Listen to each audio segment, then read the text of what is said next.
Vãn Thu, chồng cô nợ 15 vạn, định bao giờ trả? Anh Bill, bà con làng xóm cả mà. Hoàn cảnh nhà tôi, anh cũng biết rồi, thực sự không có nổi 15 vạn đâu.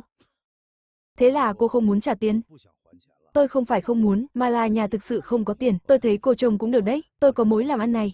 Không biết cô có muốn làm không? Việc gì? Đêm 300, hầu hạ tôi cho tốt. Còn có tiền thưởng, chồng cô chết rồi. Tôi coi như làm việc thiện. Sao, làm không? Đồ vô sỉ. Có gì thì nhắm vào tôi đây này, đừng đụng vào chị dâu tôi, nhắm vào cậu à? Được thôi, cậu trả thay anh trai cậu 15 vạn đi. Ngày trước thấy anh tôi đánh cá có lãi. Các người tranh nhau đầu tư vào tàu anh tôi, giờ anh ấy gặp nạn, các người lại dậu đổ bìm leo. Chúng tôi cũng phải nuôi gia đình, không còn cách nào khác. Mau trả tiền đi, nợ thì phải trả, thiên kinh địa nghĩa, hôm nay không có tiền, tôi dỡ nhà các người, ông dám à? Định động tay à? Tôi nói cho ông biết, tôi không sợ ông đâu. Cho tôi 3 ngày. Không trả được 5 vạn, tùy các ông xử lý. Không được, phải trả ngay. Nhà nó là hộ nghịch trong thôn, chắc chắn không có ngay 5 vạn đâu, đã bảo 3 ngày thì cứ cho nó 3 ngày đi, được, cho chú 3 ngày. Đến lúc đó không trả được, thì liệu mà bán nhà. Tại chị dâu, là chị dâu làm khổ chú rồi. Chị đừng nói thế. Tiền nong để tôi lo. Anh ơi, làm sao kiếm được 15 vạn?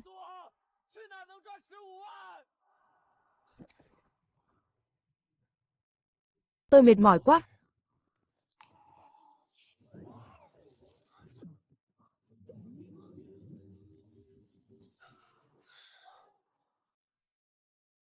Anh Hy, sáng sớm gọi tôi làm gì? Đi đào hải sản.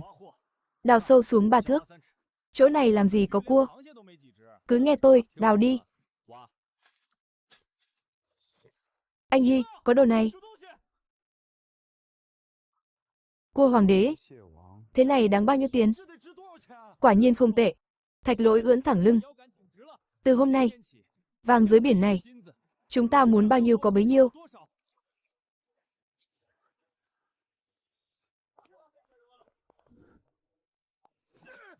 Nợ chưa trả, mà dám ra bến bán hàng à? Không bán thì lấy gì trả nợ ông? Bán cái thứ tôm cá ươn đó sao? Được mấy đồng? Được bao nhiêu chúng tôi tự biết.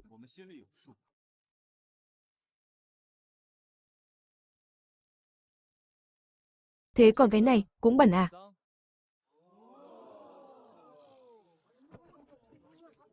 Cua huỳnh đế hoang dã thượng hạng. Cậu trai, con này tôi mua 18.000. Này! Thạch Lỗi, đây là phần cậu được hưởng. Chỉ cần tôi có miếng ăn, thì chắc chắn có phần cậu. Anh Hy, sau có hàng tốt nhớ tìm tôi, giá cả đảm bảo công bằng.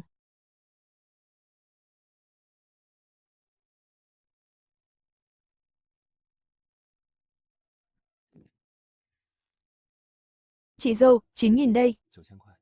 Chỉ cất bớt đi để trả nợ. Còn lại lo cơm nước. Trần Hy, sao em lại? Chị dâu, đừng hỏi nữa, nhà mình rồi sẽ khá lên thôi.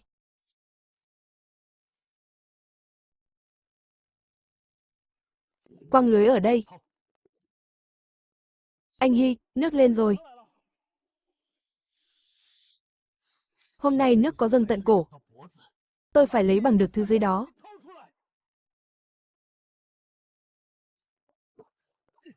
Khu đá ngầm có tôm rồng hoang dã. Sao lại có hàng đỉnh thế này? Sao trời chưa tắt? Phải làm tiếp. Được rồi.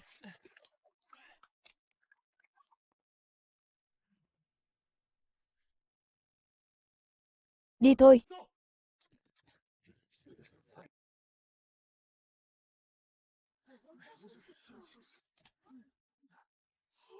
Chà. 5 vạn, tôi lấy hết. Anh Hy, 5 vạn đấy.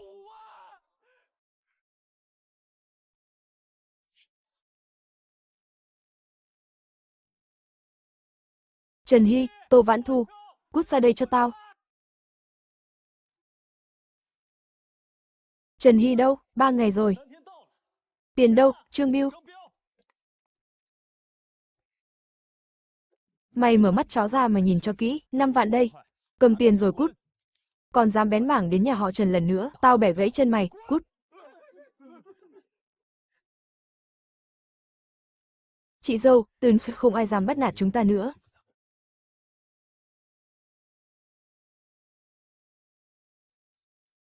Trần Hy, chị dâu, chị chỉ muốn hỏi một câu. Chị dâu yên tâm, tiền này sạch. Sạch là tốt rồi. Chỉ cần chú bình an, chị dâu mới yên lòng.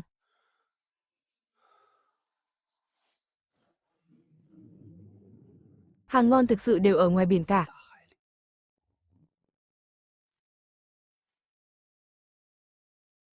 Trần Hy. Muộn thế này còn chưa ngủ à? Chị nấu chè đỗ xanh cho chú đây, vào nhà uống đi, tiền kiếm dần.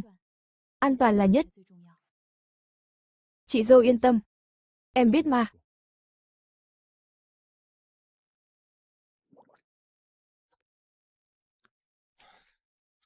Anh Hy, quỷ khu than này vắng tanh. Đảo ở đây thật à? Càng vắng vẻ, càng nhiều đồ quý. Phải nhanh trước khi chiều lên. Bào ngư đơn mỗi con hơn cân. Trời ơi, hàng hoang dã. Đáng bao nhiêu tiền đây? Đừng lo tiền. Mau nhặt đi.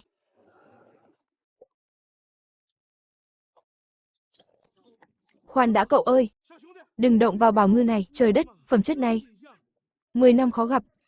10 vạn 2 con. Tôi bao 10 vạn, ông Trần là người sành sỏi. Giá hàng này ông rõ hơn tôi. 12 vạn, chốt nhé.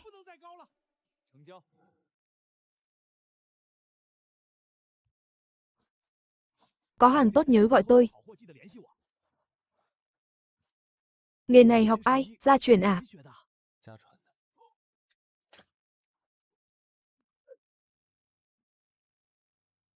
Anh Hy, 12 vạn. Mình giàu rồi, 12 vạn, phần của cậu. Không được, không được, là anh tìm ra chỗ đó, cầm lấy đi. Sau này theo tôi, không thiếu phần anh Hy, đời này tôi chỉ theo anh. Đây là quần áo và yến xảo cho chị, quý quá. Sau này còn để dành tiền cưới vợ nữa. Chị dâu, em đã nói rồi. Anh em không còn nữa, em là trụ cột nhà này. Sau này em không để chị chịu khổ nữa.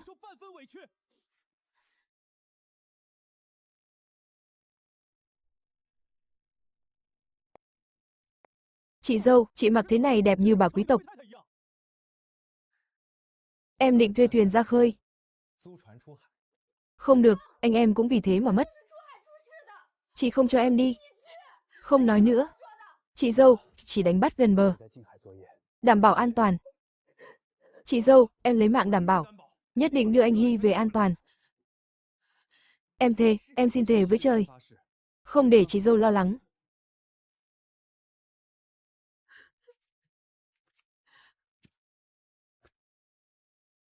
Hy, phải cẩn thận đấy.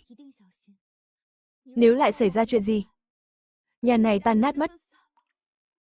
Chị dâu, em hiểu rồi.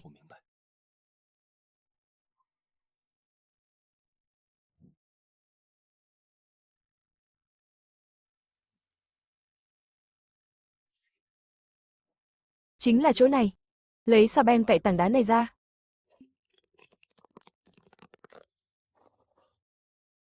Nhím biển hoang. Hàng loại 1. Phải hơn 100 cân đấy. Đủ rồi, về thôi.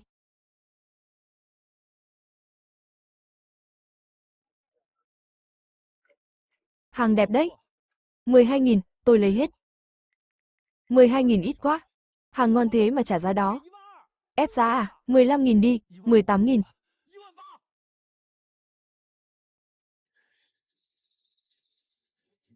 20.000. Không được, chốt nhé.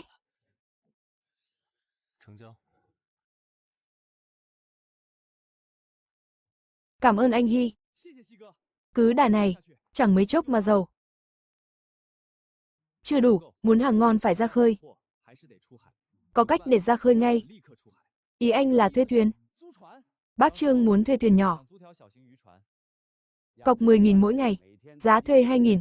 Thuê 3 ngày, đây là tiền cọc. Sáng mai 6 giờ lấy thuyền.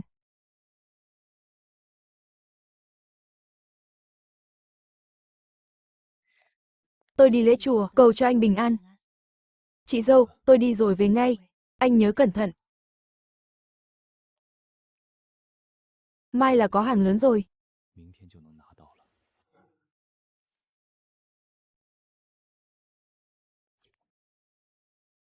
Thuyền này á, nát quá. Chẳng có cả máy giỏ.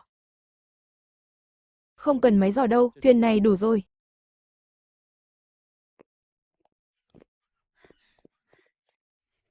Để tôi tiễn anh.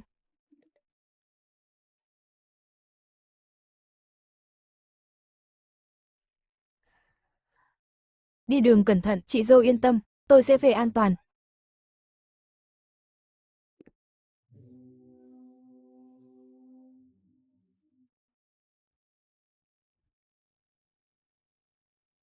Anh Hy, mình đi đâu thế? Chạy thêm 10 hải lý về hướng đông nam. Chỗ đó nước sâu lắm. Mình làm được không? Tin tôi đi.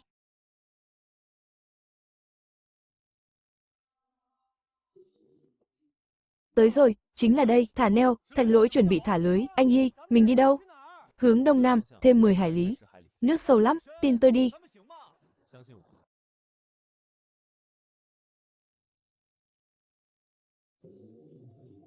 Tới nơi rồi. Thả neo, Thạch Lỗi thả lưới đi.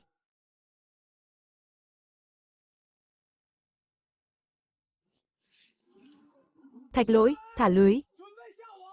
Hướng đông nam 30 độ. 10 giây nữa thả lưới, được rồi.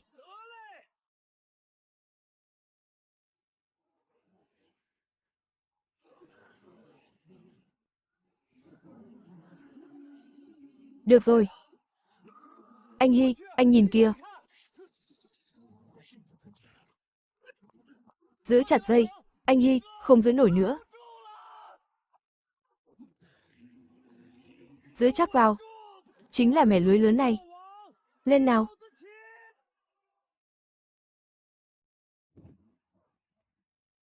Anh Hy, toàn cá đù vàng hoang dã. Đúng, cá đù vàng đấy. Đi, vào bờ bán hàng thôi. Hai thằng danh này cũng dám thuê tàu ra khơi à? Đợi đấy, có mà lỗ đến cái quần đùi cũng chẳng còn. Tiền thuê tàu chắc cũng chẳng vớt nổi. Thạch Lỗi, dọn hàng đi. Được rồi.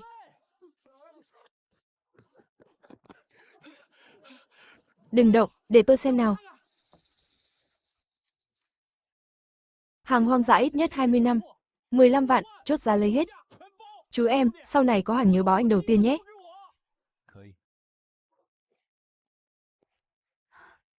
Chú ăn cơm chưa? Để chị hâm lại thức ăn cho. Chị dâu, chị đừng bận bịu nữa. 10 vạn đây, chị lau nước mắt đi. Từ hôm nay trở đi, không ai bắt nạt được chị nữa. Trần Hy, chị chưa bao giờ thấy nhiều tiền thế này. Chị dâu, sau này còn nhiều hơn nữa, nhưng Trần Hy, chị sợ em gặp chuyện. Chị dâu yên tâm, em biết tính toán mà. Ngư dân già còn chẳng dám tới, mình vào đó thật à, chính vì không ai dám tới mới có cá lớn. Bẻ lái chai hết cỡ, 3 giây sau trả lái. Thạch Lỗi, đưa lao móc cho tôi. Thạch Lỗi, giữ chắc tay lái, xem tôi thu phục nó đây, con cá này. Trúng rồi, Thạch Lỗi, quay tời đi, kéo nó lên cho tôi. Cá mú này phải 100 cân. Hơn đấy. Chắc chắn 100 cân. Xong việc, về bến thôi. Tôi không cần biết thằng Trần Hy ở đâu. Hôm nay phải trả tiền. Lấy ai ra trừ nợ đây? Đếm đi, đủ chưa? Tiền đâu ra mà lắm thế? Anh Hy bảo sao? Cho nó nhớ đời đi. Anh Hy, tôi sai rồi. Tôi không dám nữa. Trường Sinh, anh thấy không? Thằng Hy khá rồi. Nợ nhà mình trả hết rồi. Chị dâu, nợ trả xong rồi, từ nay có Trần Hy này. Không ai được làm chị khóc nữa.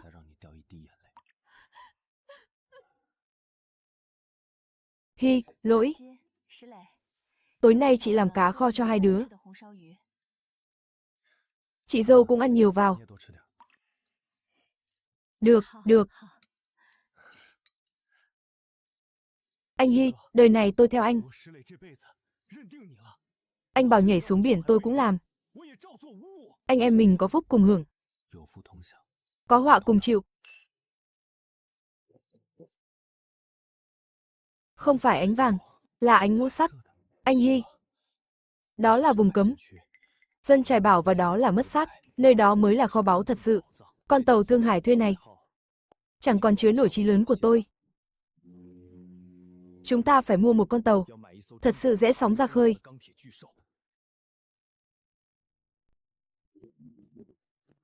Anh Hy, trời trở rồi, bám chắc vào.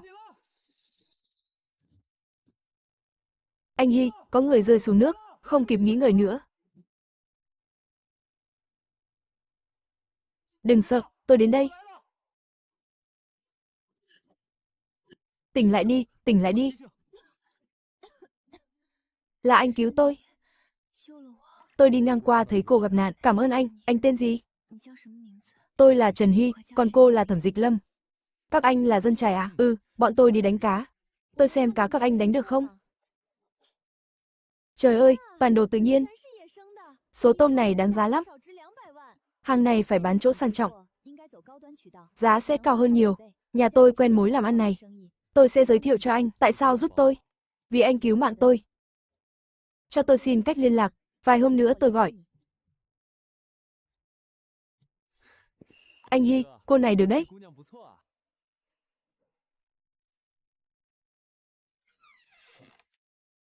Hy về sớm thế.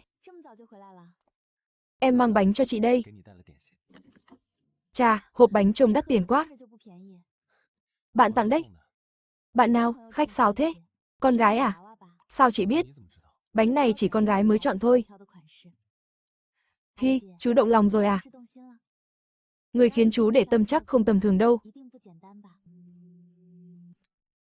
Trần Hy, tôi muốn gặp anh nói chuyện về việc bán hải sản của anh.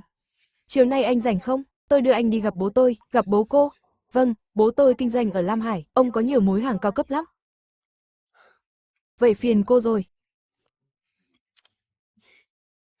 Là cô ấy à? Thế thì chú phải ăn mặc chỉn chu vào. Đừng để mất mặt nhà họ Trần.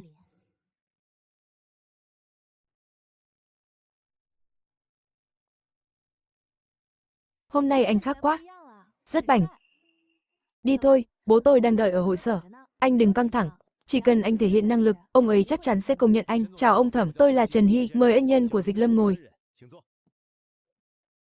Đây là cá sủ vàng hoang dã, hàng hiếm có khó tìm, cậu bắt được thế nào vậy? Chắc là nhờ may mắn thôi ạ, đi biển lâu ngày, tôi cũng quen dần, khiêm tốn đấy. Tôi làm nghề ở Lam Hải hơn 20 năm rồi. Cá sủ vàng loại này, 10 năm mới thấy một con, cậu bán cho ai? Thương lái ở bến, giá cả thường thôi, tiếc quá. Tôi có mối tiêu thụ tốt nhất Lam Hải, nếu cậu muốn, tôi sẽ cho giá tốt nhất. Đầu ra cũng ổn định, y bác là muốn hợp tác lâu dài. Cậu có tâm có tầm. Từ hôm nay, hàng của cậu tôi bao hết, giá cao nhất thị trường. Cháu cảm ơn bác coi trọng cậu đấy, chúc mừng nhé.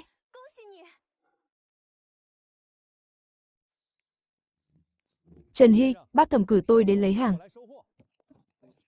Lô này theo giá bác Thẩm là 1,8 triệu. Cái gì? 1,8 triệu? Đó mới là giá trị thực của nó. Chà, tốn kém lắm đây. Không đắt đâu chị dâu. Chị vất vả nhiều rồi, giờ là lúc hưởng phúc thôi. Anh Hy, chị dâu, bản vẽ nhà mới đây. Tôi định xây nhà ở đầu làng. Lỗi, cậu lấy đâu ra tiền xây nhà? Tiền anh Hy chia cho tôi đấy.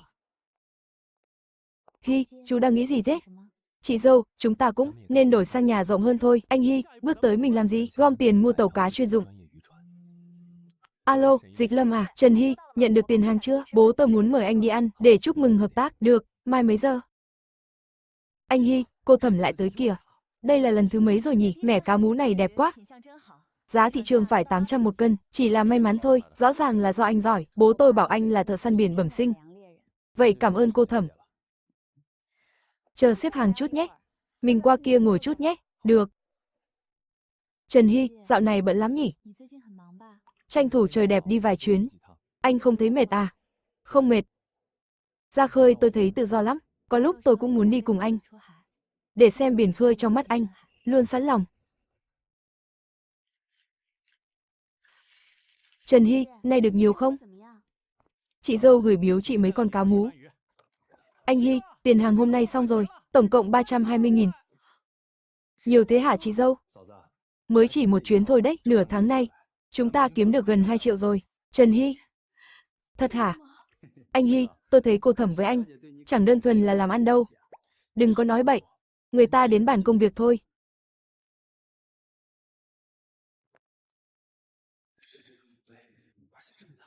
Thạch Lỗi, dừng tàu.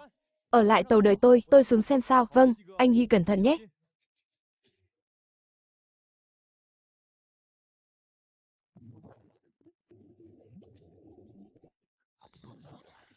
Thạch Lỗi, kéo tôi lên.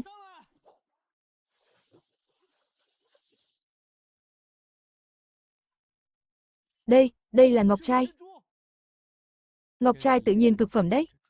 Đời tôi chưa thấy viên nào to thế này. Công ty bác Thẩm chẳng phải làm cả trang sức sao? Nhờ bác Thẩm xem giúp cho. Trần Hy về sớm thế. Ngọc trai này, tôi chưa thấy viên nào đẹp thế. Để em gọi bố, nhờ thợ xem giúp.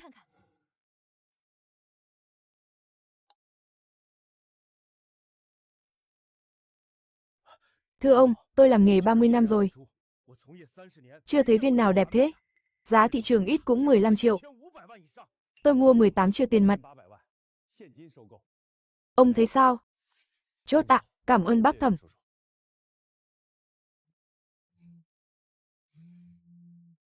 Trần Hy, cậu là người có tài. Sau này có gì hay nhớ gọi tôi. Nhất định ạ, bác Thẩm. Lâm, con đưa Trần Hy đi chơi đi. Bàn chuyện hợp tác tới. Bố còn cuộc họp nữa. Vâng ạ bố. Trần Hy, chúc mừng anh. Bố em hiếm khi khen ai thế. Cuối tuần anh rảnh không? Em muốn đi dạo biển. Chỉ hai mình thôi được không? Được chứ? 18 triệu. 18 triệu thật đấy. Chị dâu, thật đấy ạ. Mình giàu thật rồi.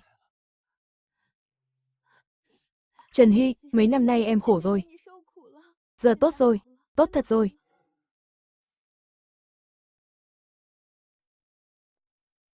Trần Hy, chưa bao giờ tôi thấy nhẹ lòng thế này. Đôi khi tôi nghĩ, nếu tôi không phải con nhà giàu, liệu có sống thảnh thơi hơn không? Ai cũng có nỗi khổ riêng. Nhưng mà tôi ngưỡng mộ tình cảm của anh và chị Vãn Thu. Trần Hy, anh từng nghĩ chưa? Sau này muốn ở bên ai? Tôi chưa nghĩ tới. Nhưng nếu có, tôi mong người đó hiểu mình, ủng hộ tôi, ý tôi là, nếu người đó là tôi thì sao? Kìa, kìa. Cẩn thận, chỗ này trơn.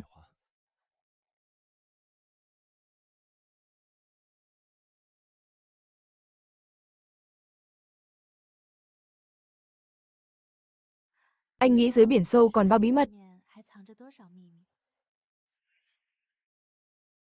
Nhiều lắm. Cả đời cũng chẳng khám phá hết. Vậy em cùng anh khám phá được không? Dịch Lâm. Em thật lòng chứ? Anh chỉ là dân chài. Không xứng với em. Trong mắt em, anh không chỉ là dân chài, anh có ước mơ, có tài, có trí. Đó mới là điều em quý trọng. Cảm ơn em. Dù khó khăn thế nào, mình cùng đối mặt.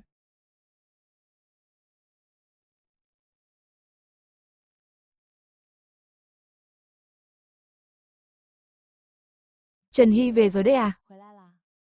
Hôm nay đi chơi vui chứ? Vâng, vui lắm chị. Nhìn chú kìa, có tin vui gì kể chị nghe nào? Chị, em định mua một con tàu riêng. Mua tàu tốn kém lắm đấy. Có tàu riêng rồi, em sẽ không bị gò bó. Đi được xa hơn. Chị ủng hộ chú. nhưng phải hứa với chị. Dù đi xa đến đâu, cũng phải bình an trở về.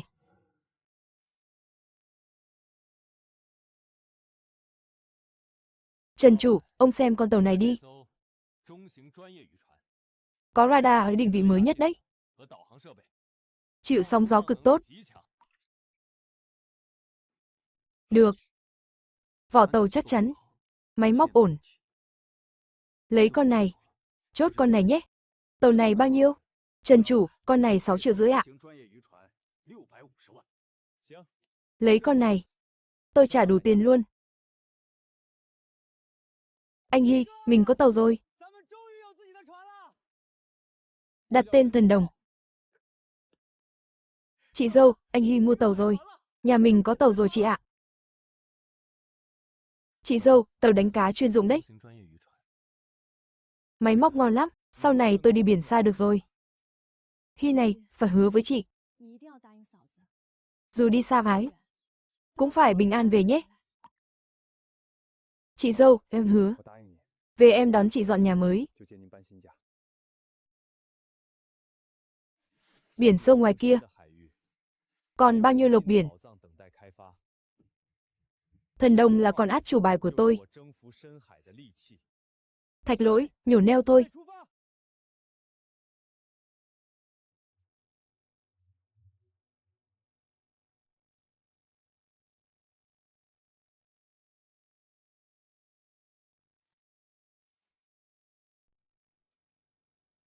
Anh Hy, sóng to quá.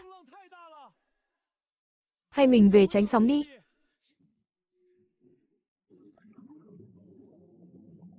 Phía trước có lộc lớn. Đi, thả lưới thôi.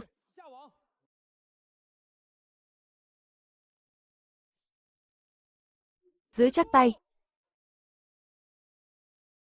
Chà, mẻ lưới này được đấy. Trời đất ơi.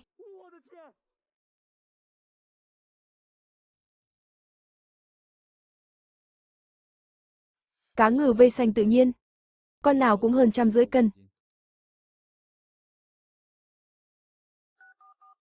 Ông Thẩm, tôi có mẻ cá ngừ vây xanh cực phẩm. Ông xem có mối xuất khẩu nào không? Con này 500.000. Tính sơ cũng 8 triệu. Hàng này tôi có mối. Đừng dỡ hàng, đợi tôi. Tôi cho người ra đón. Phiền anh Thẩm quá. Lâm Lâm cứ hỏi anh. Nhắn em ấy tôi về ngay.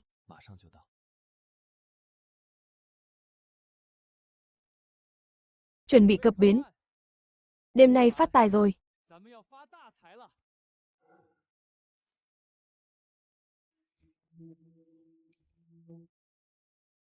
Anh Hy, là thằng Bill.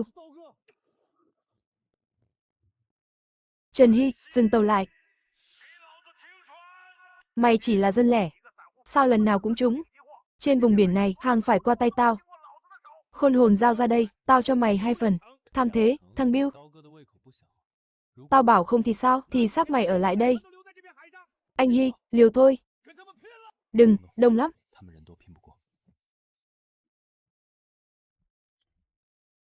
Bill à, tao nói cho rõ. Tàu mày đuổi không kịp. Thạch Lỗi, chạy hết tốc lực.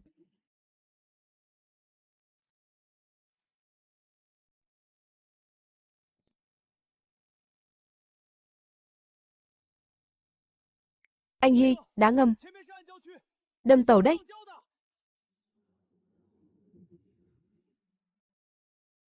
3 giây nữa, lái trái.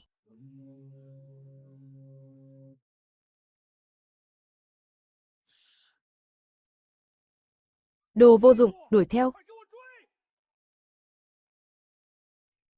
Trương Bill, tôi nói rồi. Thuyền ông không đuổi kịp tôi. Anh Hy, anh giỏi quá. Khu đá ngầm phức tạp thế này mà anh vẫn tìm được lối. Giờ làm sao đây anh? Về bến dơ hàng. Trương Bill có chặn ở bến không? Có. Nhưng đó là đất của hắn. Hắn mất lợi thế rồi. Lên bờ rồi, hắn chưa chắc dám làm càn. Anh Hy, hắn chặn ở bến rồi.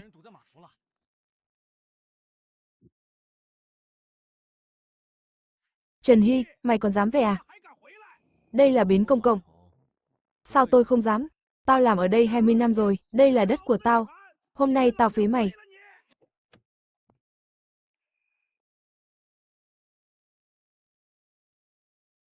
Bến này, từ giờ là của họ Thẩm. Trần Hy, cậu không sao chứ? Ở Lam Hải, ai đụng người của tôi sẽ bắt kẻ đó trả giá. Thẩm tổng, hiểu lầm thôi, tôi không biết cậu ta là người của ông.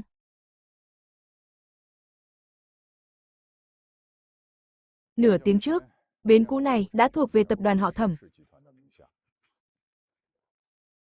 Ông đang đứng trên đất của tôi đấy, lại còn dám vác dao đe dọa người của tôi.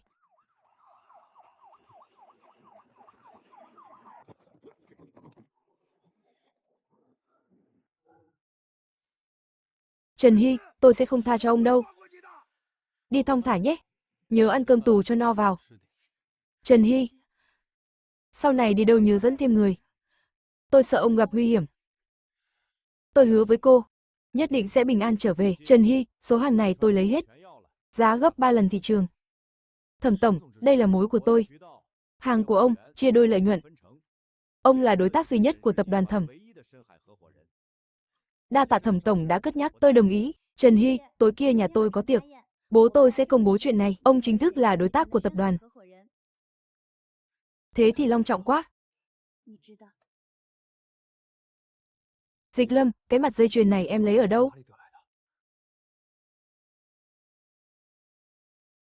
Mẹ em để lại, sao thế anh? Không có gì, chỉ thấy nó rất lạ.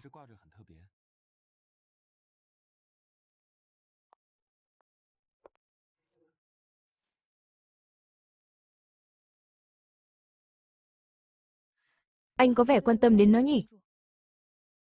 Mặt dây chuyền này không phải vật tầm thường. Ý anh là sao? Cụ thể thì anh cũng không rõ, nhưng hãy tin anh. Nó chắc chắn không đơn giản đâu. Tôi thấy con tàu cổ dưới đáy biển. Thật hay đùa đấy. Sâu thế sao thấy? Chuẩn bị đồ lặn đi, thật giả xuống là biết.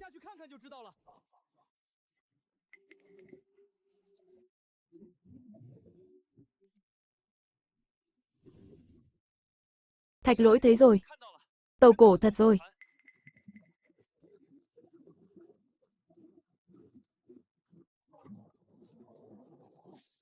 Anh Hy, còi báo động rồi, lên mau.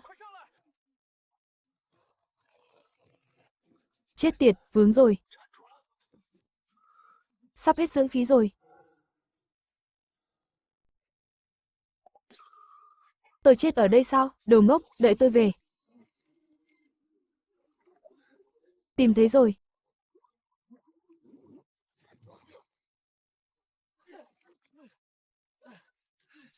Anh Hy, anh làm em sợ chết khiếp. Trời đất ơi! Anh Hy, mình phát tài rồi. Dưới đó còn nhiều lắm. Phải tìm chỗ an toàn hạ hàng. Trước đó tôi phải xuống thêm vài chuyến.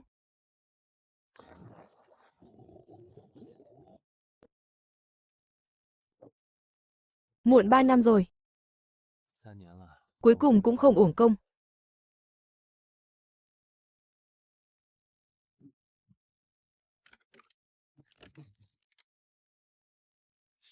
Trời, đồ sứ Tuyền Đức.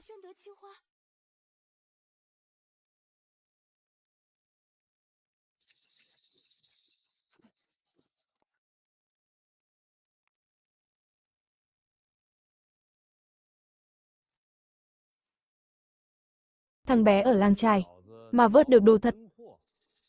Tôi thấy khó tin. Ông Triệu, ve ngọc của ông đây. Sao trông như đồ giả hiện đại thế? Cậu nói bậy gì đó? Đây là gia bảo 3 đời nhà họ Triệu. Trần Hy, cậu chắc chứ?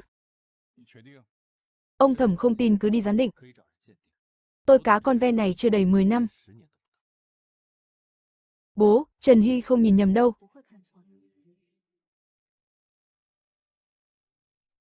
Người đâu? Tiền ông Triệu về.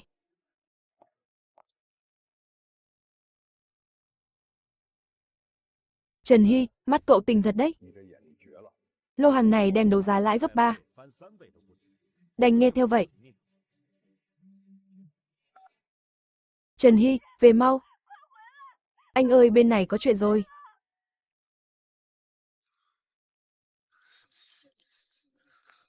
Chú em cậu lừa bao nhiêu tiền rồi? Bác Vương, tiền tôi sạch lắm. Chị dọn đồ đi thôi. Cậu mà đòi mua nhà, mơ đi.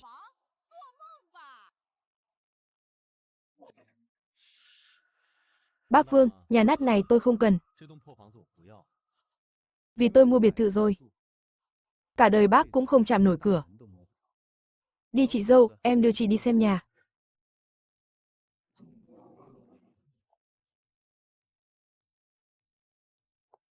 Căn đẹp nhất giá bao nhiêu?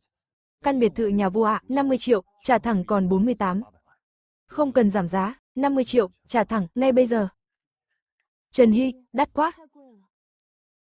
Chị dâu, chỉ khổ vì em nhiều rồi. Giờ phải sống sung sướng thôi. Đây là chìa khóa của ông ạ. Trần Hy, đây là nhà mình thật sao? Chú Hy ơi! Nhiều quá! Anh đã vào sinh ra tử cùng tôi. Đây là anh xứng đáng được hưởng. Chị dâu, về đi. Vào nhà đi em. Ngoài này gió lắm. Chị dâu, đây là chút lòng thành của tôi. Đến chơi là được rồi, còn mang quả cáp làm gì? Trần Hy, gọi bác tài xế vào ăn đêm cùng đi. Nhìn xem, em gầy rộc cả người rồi, chị dâu hầm canh cho em đây. Anh Hy, em về trước đây, không làm phiền hai người nữa, đi đường cẩn thận nhé.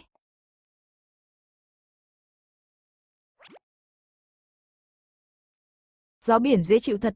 Em không lạnh chứ? Em thích biển. Thẩm Dịch Lâm. Cảm ơn em đã giúp anh, dù tôi không giúp. Anh cũng sẽ tự mình làm được thôi. Anh là người đầu tiên mà em biết đã chinh phục được biển cả. Nhưng tôi vẫn chưa chinh phục hết biển này. Có vùng biển gọi là khu cấm đá ngầm. Bấy lâu nay chẳng đội tàu nào dám bén mảng tới.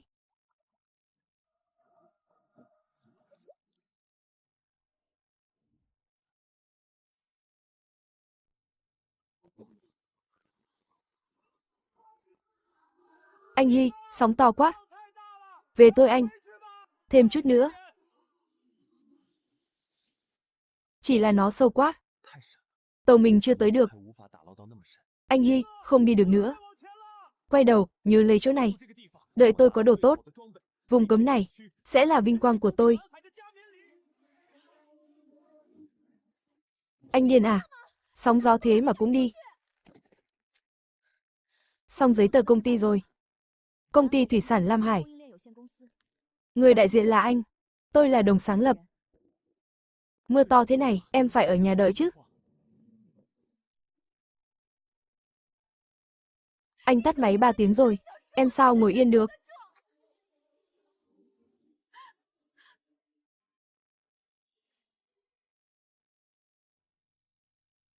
Các bác các anh, từ nay về sau, hàng tôi thu mua hết. Giá cao hơn thị trường. Trả tiền mặt ngay, không nợ nần gì cả. Hy, chú nói thật đấy à? Anh Hy nói là làm, mọi người xếp hàng. Tốt quá rồi.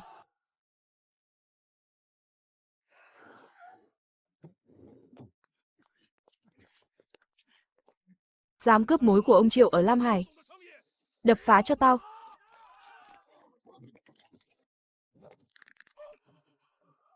Vùng biển này, từ nay do tôi định đoạt. Á, tay tôi gãy rồi. Chỉ chật khớp thôi, nắn lại là dùng được, còn làm càn. Không chỉ chật khớp đâu. Cút về bảo Triệu Hải Bằng. Muốn chơi, tôi chiều.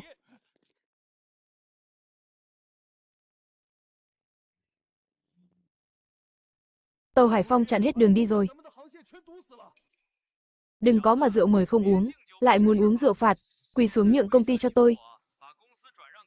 Còn giữ được mạng. Ông Triệu bày vẽ thế này, là để đón tôi à? Biển rộng thế này, ông chặn nổi không? Nếu cậu dám đi vào Quỷ Môn Quan, tao nể cậu là Trang Nam Tử. Quay lái hướng Tây Bắc.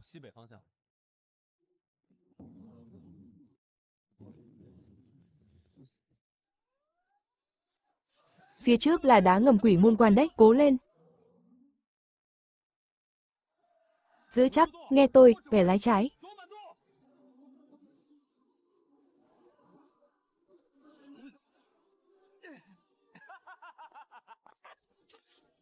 Triệu Hải Bằng, tôi còn lâu mới chết. Thạch Lỗi, bẻ lái phải 15 độ.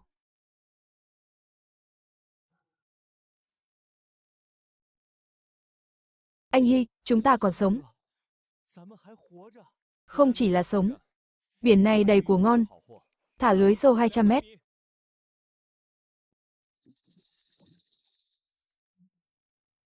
Cá mú đá, phen này giàu to. Phí lạnh tháng này tăng 8%. Dịch Lâm, muộn rồi. Em về nghỉ đi, tôi không buồn ngủ. Cảm ơn em. Giá của Hải Bằng rẻ bằng nửa. Hôm nay không trả 20 triệu tiền cọc, thêm tiền phạt gấp đôi. Tao cho công ty mày phá sản ngay mai. Chuyển tiền ngay. Trần Hy, Dịch Lâm. Không sao, hừ. Biết điều đấy. Nhưng này, hàng của tôi không liên quan đến cậu nữa.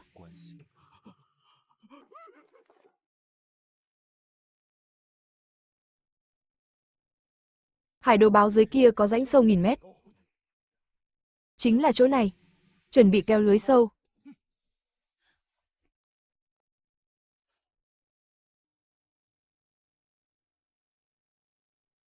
Cá sủ vàng hoang dã, còn sống.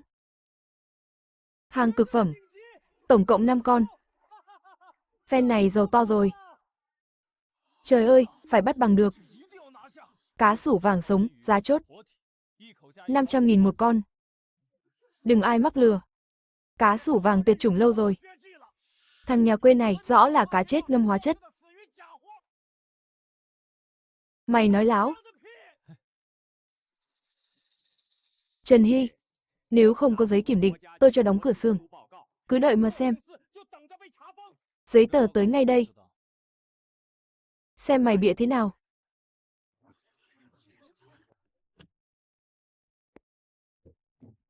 Giáo sư Lý, Cục trưởng Vương. Phiền các bác. Cá sủ vàng hoang dã, hàng sống, chất lượng thượng hạng. Không hóa chất. Từ giờ trở đi, tập đoàn Thẩm Thị cắt đứt mọi hợp tác với Hải Bằng. Tổng giám đốc Thẩm, đừng làm thế.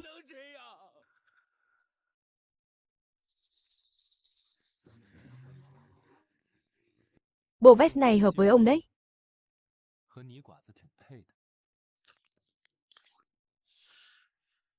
Đợi đấy. Tôi cho ông trắng tay. Người hối hận không phải tôi. À này ông Triệu. Dạn đá đen cá nhiều lắm. Ông thử qua đó xem. Tôi vốn hào phóng. Có gì hay tôi không giấu. Thạch Lỗi, tiễn khách.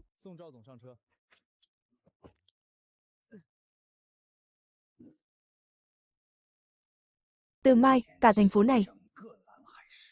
Đứa nào dám mua cá của Thần Đông? Tôi cho biến mất khỏi Lam Hải. Ông Triệu cao tay thật. Ba nhà ta bắt tay. Nắm 8 phần kênh cá Lam Hải. Thằng Trần Hy không bán được đâu. Chẳng bán nổi đâu. Cho thối giữa trong kho hết. Ông Triệu sáng suốt. Trần Hy, nghe nói cậu khó khăn. Cả cái Lam Hải này chẳng nhà hàng nào dám mua. Biết điều thì bán rẻ công ty đi, không thì trắng tay đấy. Tôi có cái tật này. Càng muốn tôi lụn bại, tôi càng phải sống tốt, đồ cứng đầu. Để xem cậu trụ được bao lâu. Tài liệu từ tỉnh đây. Tiêu chuẩn thu mua của khách sạn lớn. Ở đây cả rồi. Lâm, cảm ơn nhé. Khách sáo làm gì? Chúng ta là đối tác mà, phải không? Ừ, đối tác.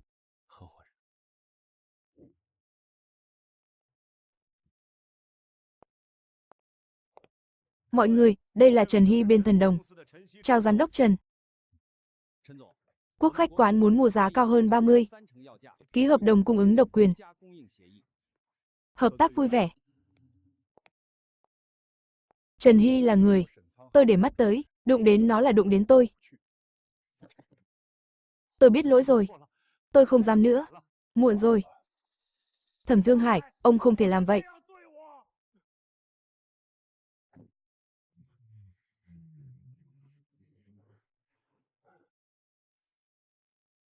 Ông Triệu, mai tôi sẽ dùng Thuận Đạt chặn sạch đường vận chuyển của Trần Hy.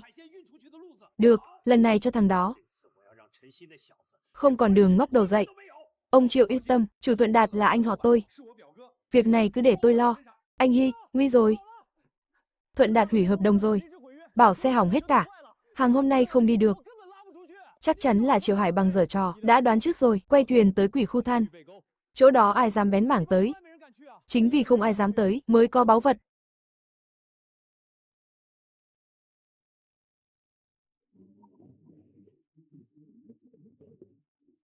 Chính là đây, chuẩn bị đồ lặn đi.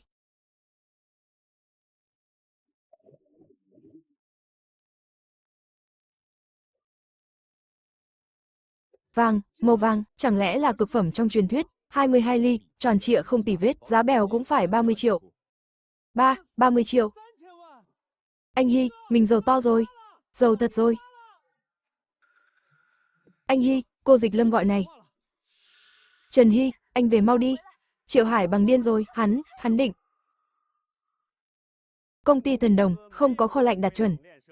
Hải sản trong đó hỏng hết rồi.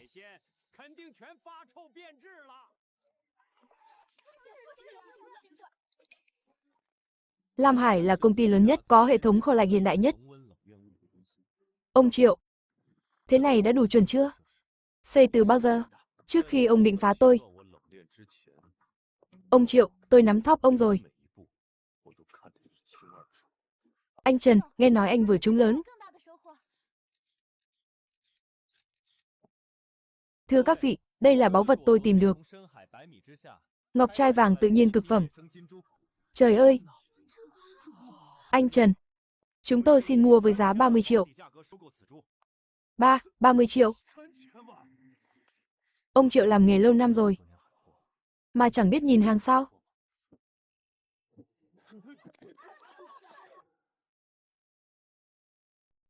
Sao đêm nay đẹp quá. Anh nghĩ hắn còn giở trò gì nữa. Chó cùng rất rộng, hắn làm liều thôi. Tôi không sợ, chỉ cần có anh, tôi chẳng sợ gì cả.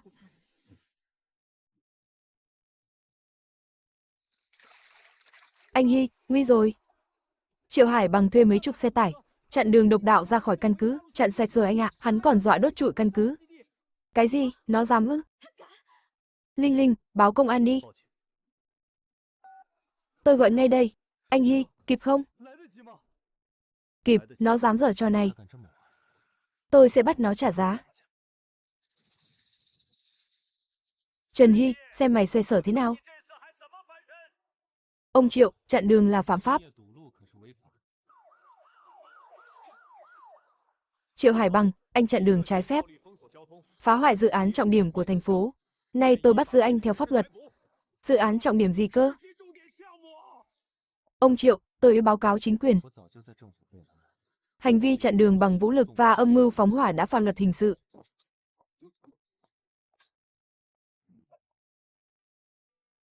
Xong rồi. Từ hôm nay, ngư nghiệp Lam Hải không ai cản được ta.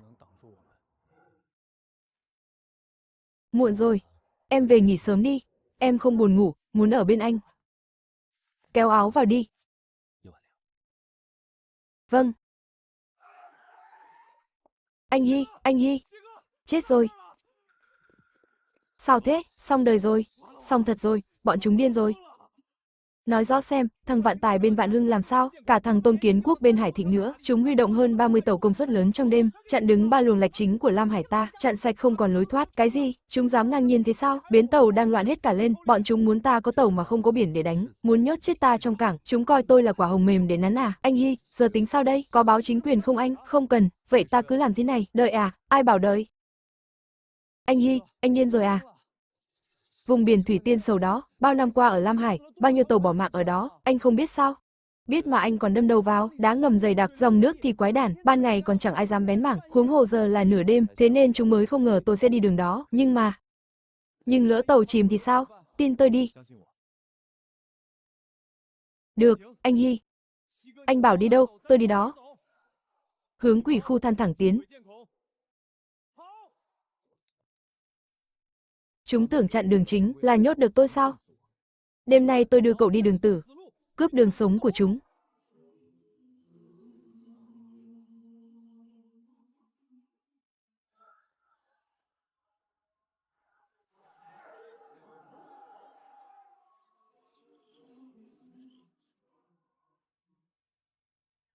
Anh Hy, phát tài rồi. Phát tài thật rồi. Chà, ông Triệu, canh cả đêm, chẳng vớt được cọng cá nào à? Ông cũng thế thôi. Nhưng cũng đáng. Thằng danh họ Trần đó, chắc chắn bị kẹt ở cảng rồi. Đợi nó không chịu nổi phải cầu xin. Bắt nó quỳ xuống gọi ông. Khoan, nhìn kìa, cái gì thế? Thần đồng hào, sao nó ra khơi được? Không thể nào. 3 đường chính ta chặn hết rồi. Anh Trần, mẻ này tôi lấy hết, giá thị trường cộng thêm 3 phần. Cá hoàng ngư vảy vàng. Mẻ lưới lớn quá, thế này, đáng bao nhiêu tiền? Hai ông canh đêm vất vả rồi. Thằng kia, mày đi đường nào? Việc đó ông khỏi lo. Đừng đắc ý quá sớm. Tao giết mày.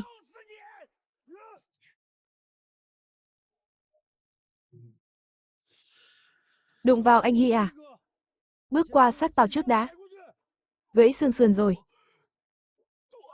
Trần Tổng, già rồi mà nóng tính thế. Thạch Lỗi, đưa hắn đi viện. Viện phí tôi lo. Trần Tổng, tôi không liên quan.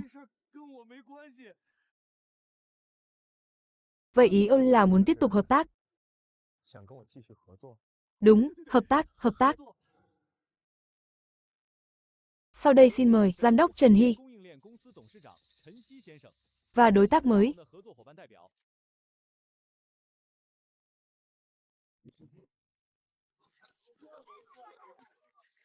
Đứng lại hết cho tôi. Lù ăn cháo đá bát này.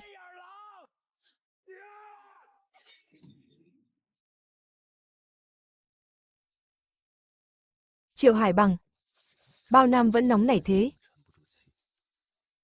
Bảo vệ đâu? Nó cấu kết với ông. Triệu Tổng, ông đề cao mình quá. Trần Hy là con rể tương lai tôi. Tôi giúp nó là lẽ đương nhiên.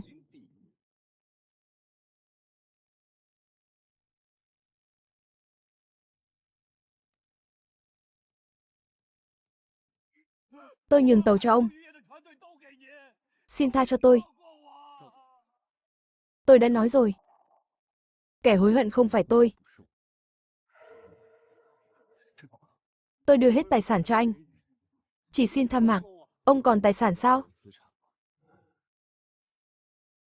Trần Hy làm tốt lắm. Cậu biết vì sao tôi trọng cậu không? Xin bác chỉ giáo. Vì cậu là rồng thiêng làm dậy sóng biển khơi.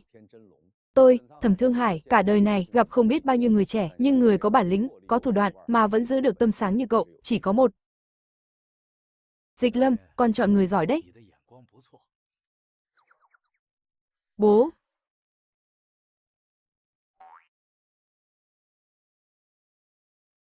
Thạch Lỗi, tôi tặng cậu món quà lớn. Quà à thế anh? Món quà cậu không ngờ tới. Bây giờ, xin mời Chủ tịch Trần Hy phát biểu. Lúc tôi khó khăn nhất, có một người luôn ở bên ủng hộ tôi. Hôm nay tôi xin trả lại gấp trăm lần. Từ hôm nay, Thạch Lỗi là tổng quản đội tàu. Toàn quyền quản lý đội tàu Viễn Dương. Tặng cậu 15 cổ phần tập đoàn. Anh Hy, mạng này là của anh. Cạn ly.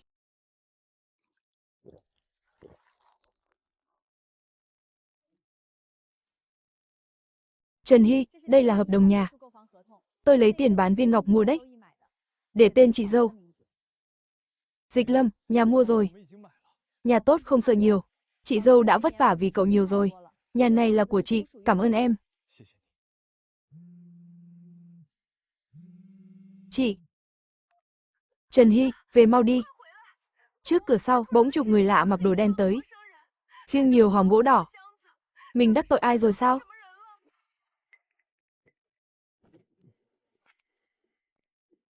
Chị đừng sợ. Người của em đấy. Chị mặc áo dài đẹp nhất đi.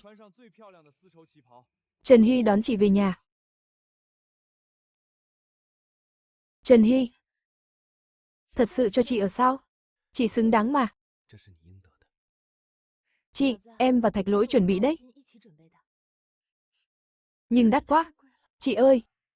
Nhớ mùa đông chị nhường chăn cho em không? Nhớ lúc chủ nợ tới, chị chắn cho em không? Từ nay về sau, không ai dám bắt nạt chị nữa. Chị, đây là phòng của chị.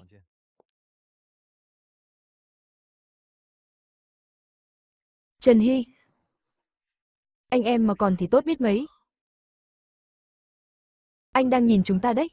Anh ấy sẽ vui cho chúng ta. Nhớ mùa đông năm ấy, nhà dột nát, chị với Trần Hy nằm chung chăn ấm.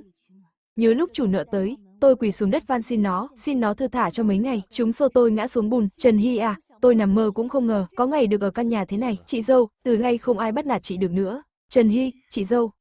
Đời này chỉ phúc lớn mới có em. Chị dâu, đây là nhà của chị. Chị cứ ở đây bao lâu tùy ý. Dịch Lâm. Cảm ơn anh. Anh xem, sao đêm nay sáng thế? Chắc tại người đêm nay còn sáng hơn. Anh học đâu ra mấy lời này thế? Học từ em đấy. Trần Hy. Anh còn nhớ lần đầu mình gặp nhau không? Lúc đó em sợ lắm. Tưởng mình chết rồi. Thế rồi anh xuất hiện. Ai cơ? Sao ở Lam Hải có sáng đến mấy? Cũng không bằng lúc em đứng trên bãi cát Thanh Long, quay đầu nhìn anh. Trần Hy, anh biết không? Em chưa từng nghĩ mình lại yêu một chàng trai làng chài. Hối hận rồi à? Không hối hận. Tôi chỉ đang nghĩ, nếu hôm đó không có anh cứu tôi, giờ tôi đang ở đâu?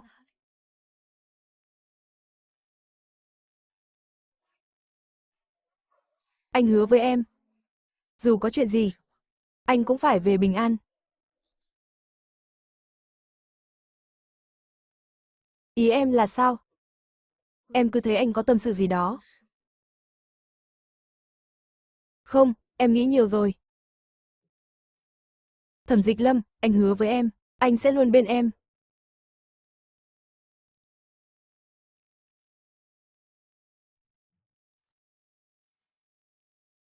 Trần Hy, cậu phát đạt rồi nhỉ? Còn nhớ đám họ hàng nghèo này không? Tôi thấy cậu đến đòi nhà thì có. Bác Vương nói đùa rồi. Trần Hy tôi có được hôm nay là nhờ bà con làng xóm giúp đỡ. Trần Hy quyết định chia đều cổ phần cho bà con. Mỗi hộ lương tháng 1 vạn. Cuối năm còn có thưởng.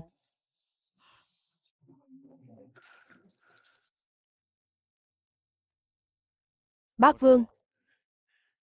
Bác bảo tôi làm tư bản cơ mà. Giờ bác tính sao? Bác Vương, mảnh đất đó. Triệu Hải bằng trả bác bao nhiêu? À.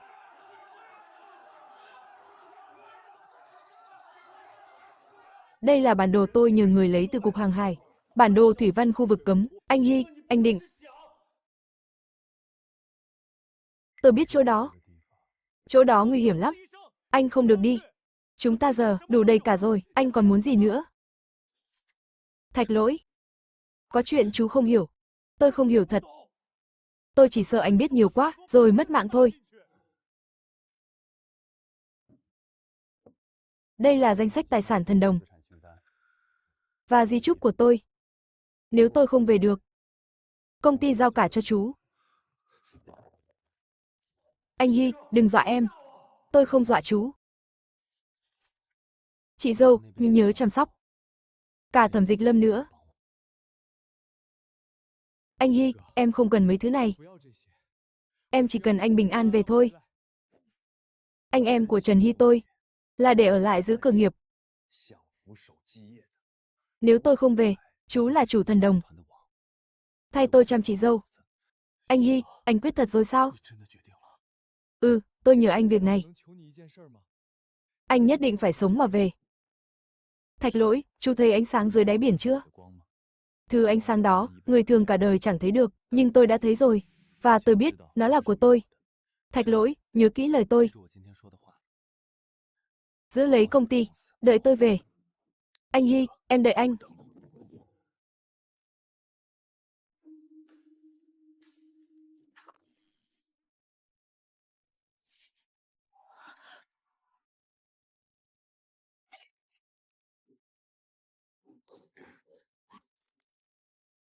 Đây là cái gì? Anh trai cậu đã chết ở biển đó. Cậu muốn tôi phải tiến kẻ đầu bạc tiến kẻ đầu xanh sao?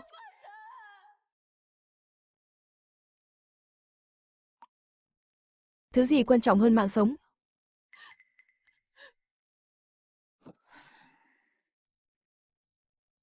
Chị dâu. Chị dâu như mẹ. Không có chị, Trần Hy tôi đã chết đói ở làng Thanh Long Dục rồi. Hôm nay tôi quỳ đây thề với anh trai, nếu tôi không về, trời chu đất diệt, nhưng máu tôi thuộc về biển này, tôi phải đi. Tôi hiểu rồi. Ánh sáng trong mắt cậu, tôi từng thấy. Đó là số mệnh của cậu, không ai cản được cậu. Hứa với tôi, phải sống mà về. Anh Hy, đài báo bão đỏ rồi. Để hôm khác đi được không? Không, phải là hôm nay. Thạch Lỗi, nhớ lời tôi dặn. Anh Hy, cho em đi cùng đi. Không được, cậu phải ở lại. Công ty giao cho cậu.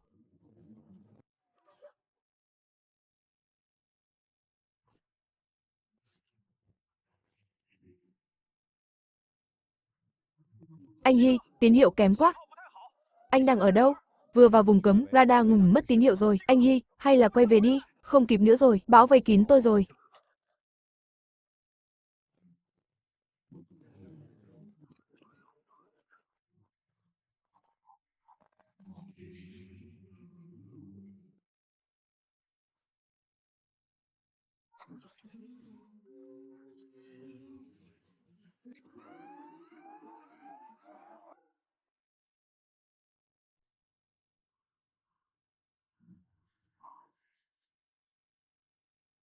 Biển này muốn giữ tôi lại. Cậu chưa đủ tầm đâu.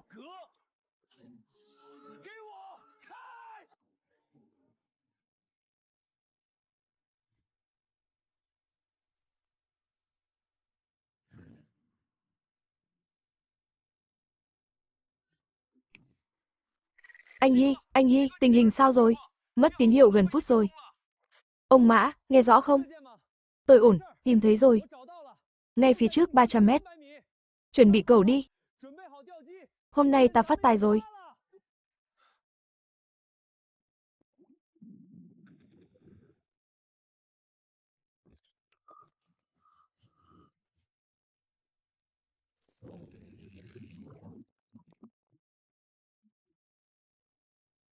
Thứ tôi, Trần Hy, muốn lấy.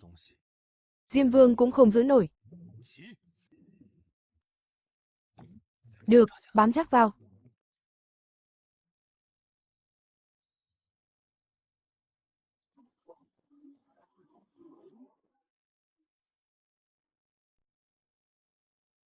Anh Hy đi cả ngày đêm rồi.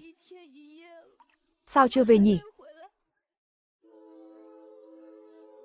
Chị dâu, nhìn kia. Có phải tàu thần đồng không?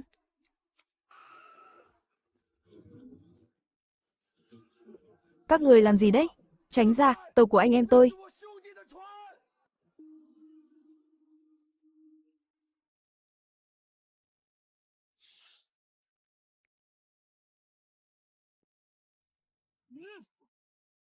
Mở mắt ra mà nhìn cho rõ. Đây là câu trả lời tôi mang về từ vùng cấm.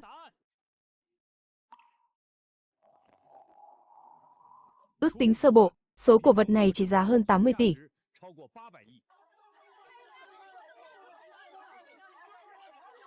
Tôi muốn công bố thân thế con gái tôi và Trần Hy.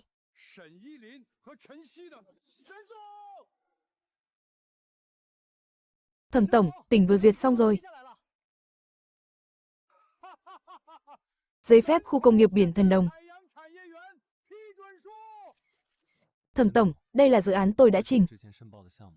Tôi chỉ muốn làm gì đó cho quê hương. Anh định xây ở làng chài Thanh Long thật sao?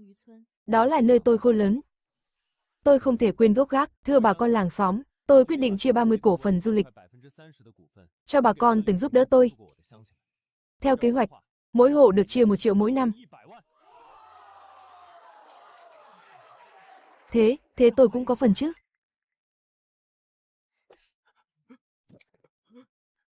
Trần Hy, hồi đó tôi cũng... Không được đâu.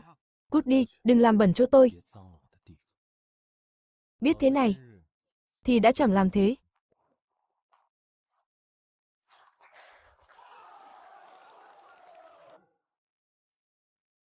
Cơm làng Thanh Long đã nuôi tôi lớn. Trần Hy này, tôi muốn biển này nuôi sống con cháu làng Thanh Long. Trần Hy, anh cậu còn thì tốt biết mấy.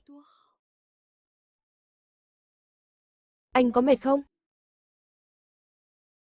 Không mệt. Chỉ cần có em.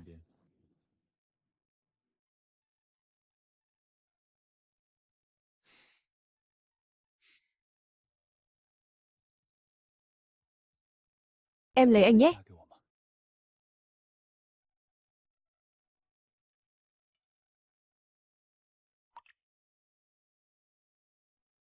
Em đồng ý, em đồng ý.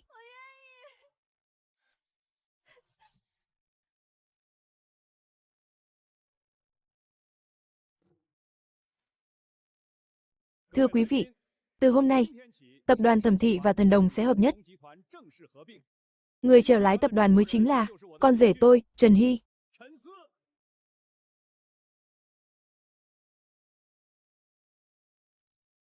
Chị dâu, bấy lâu nay chị vất vả rồi. Thằng bé ngốc, chỉ cần chú tốt. Chị mãn nguyện rồi.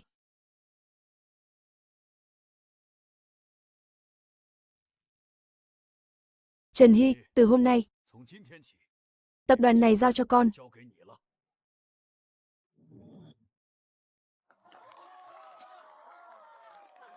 Trần Hy, anh còn nhớ lần đầu gặp nhau không? Nhớ chứ? Em từ biển leo lên thuyền tôi. Khi đó tôi đã biết, anh là người quan trọng nhất đời tôi.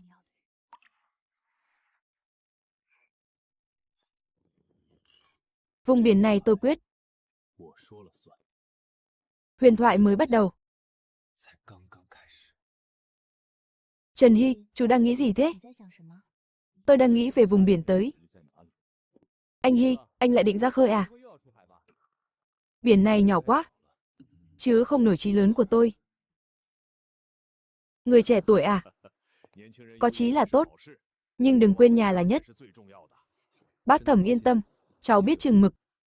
Trần Hy hứa với chị dâu. Đừng làm chị lo nữa. Chị dâu, em hứa với chị. Trần Hy, mắt anh sáng quá.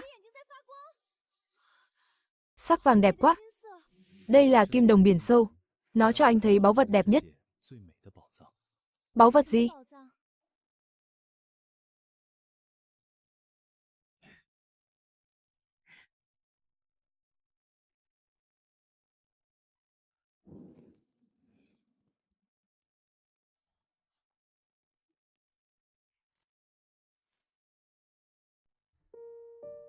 Tâm thư gửi đến những người bạn thân thiết của Bình luận phim Channel. Chào mừng các bạn đến với Bình luận phim Channel, nơi chúng ta cùng nhau bước vào những câu chuyện đầy cảm xúc, xuyên qua không gian và thời gian, khám phá những thước phim trùng sinh, xuyên không, tình cảm và cả những triết lý sâu sắc về cuộc đời. Mỗi bộ phim là một chuyến hành trình, đưa ta đến với những ký ức hoài niệm, những khoảnh khắc nuối tiếc, để rồi từ đó ta trân trọng hơn hiện tại và hiểu rõ hơn giá trị của những điều bình dị quanh mình. Đó có thể là câu chuyện về một người quay trở lại quá khứ để sửa chữa sai lầm, hay một vị thần y xuống núi cứu giúp thế gian, hoặc những mối tình đầy trắc trở nhưng đậm chất nhân văn. Chúng tôi tin rằng điện ảnh không chỉ để giải trí, mà còn là những bài học cuộc sống, là tấm gương phản chiếu tâm hồn, giúp mỗi người tìm thấy một phần bản thân trong từng câu chuyện. Và trên hành trình này, sự đồng hành của các bạn chính là động lực lớn nhất để chúng tôi tiếp tục sáng tạo và mang đến những nội dung chất lượng nhất. Cảm ơn tất cả những khán giả thân yêu đã luôn ủng hộ, lắng nghe và chia sẻ cùng Bình Luận Phim Channel. Hãy tiếp tục cùng chúng tôi khám phá những câu chuyện hay, để mỗi video không chỉ là những thước phim, mà còn là những cảm xúc đáng trân quý trong cuộc đời. Trân trọng, Bình Luận Phim Channel.